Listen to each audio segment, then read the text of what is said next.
ఈ 2032 సంవత్సరం వరకు 2026 అనేది మీ విద్యార్థులని, మీ పిల్లల్ని ప్రేమతో, నమ్మకంతో మా పాఠశాలకు మీరు పంపించారు. మేము దృఢ సంకల్పంతో ఈ పాఠశాలలో పనిచేస్తున్నాం. చాలా మంచిగా చిత్రాన్ని మేము నిజం చేస్తాం.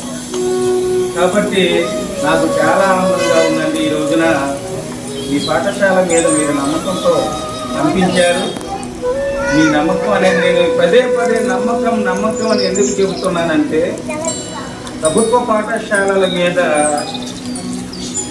ప్రజల్లో విశ్వాసం కోల్పోతున్న సమయంలో కూడా చింతగూడెం పాఠశాల మీద ఎంత చక్కగా మీరు పిల్లలను పంపించారు.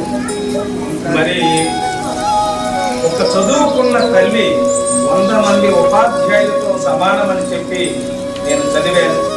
కాబట్టి తల్లి కనుక మంచిగా చదివి ఉన్నట్లయితే ఆ కుటుంబం చాలా మంచిగా ఉంటుంది. మీ పిల్లలు మంచి ప్రవర్తనతో ఉంటారు.